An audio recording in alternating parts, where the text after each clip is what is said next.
নমস্কার। শ্রী শ্রী রামকৃষ্ণ কথামৃত, শ্রীযুক্ত বিজয় কৃষ্ণ গোস্বামী অন্যান্য ভক্তের প্রতি উপদেশ। একটা ব্যাঙের একটা টাকা ছিল, গর্তে তার টাকাটা ছিল। একটা হাতি সেই গর্ত ডিঙিয়ে গেছিল। তখন ব্যাঙটা বেরিয়ে এসে খুব রাগ করে হাতিকে লাথি দেখাতে লাগলো আর বললে, তোর এত বড় সাধ্য যে আমায় ডিঙিয়ে যাস? টাকার এত অহংকার। জ্ঞান লাভ হলে অহংকার যেতে পারে। জ্ঞান লাভ হলে সমাধিস্থ হয়। সমাধিস্থ হলে তবে অহং যায়। সে জ্ঞান লাভ বড় কঠিন। বেদে আছে যে শক্ত ভূমিতে মন গেলে তবে সমাধি হয়।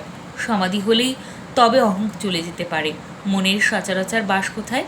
প্রথম 3 ভূমিতে, লিঙ্গ, গুহ্য, নাভি, এই 3 ভূমি। তখন মনের আসক্তি কেবল সংসারে, কামিনী কাঞ্চনে। হৃদয়ে যখন মনের বাস হয় তখন ঈশ্বরীয় জ্যোতির্দর্শন হয়। সে ব্যক্তি জ্যোতির্দর্শন করে বলে, এ কি? তারপর কণ্ঠ। সেখানে যখন মনের বাস হয় তখন কেবল ঈশ্বরীয় কথা কহিতে ও শুনিতে ইচ্ছে হয়। কপালে ভ্রূমধ্যে মন গেলে তখন সচ্চিদানন্দ রূপ দর্শন হয়। সেই রূপের সঙ্গে আলিঙ্গন স্পর্শন করতে ইচ্ছা হয়, কিন্তু পারে না। লণ্ঠনের ভিতর আলো দর্শন হয়, কিন্তু স্পর্শ হয় না। ছুঁই বোধ হয়, কিন্তু ছোঁয়া যায় না।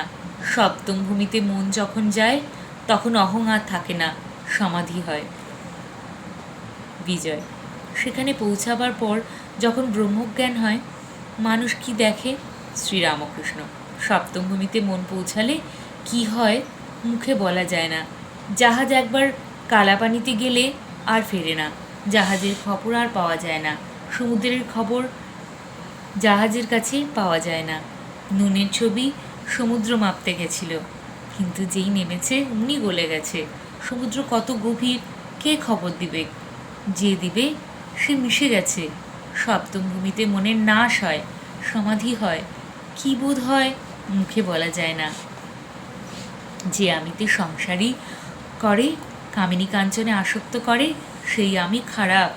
জীব ও আত্মার প্রভেদ হয়েছে এই আমি মাঝখানে আছি বলে। জলের উপর যদি একটা লাঠি ফেলে দেওয়া হয় তাহলে দুটো ভাগ দেখায়, বস্তুত একই জল, লাঠিটার দরুন দুটো দেখাচ্ছে। অহং এই লাঠি তুলে লও, সেই এক জল থাকবে। প্রণাম ঠাকুরমা স্বামীজি।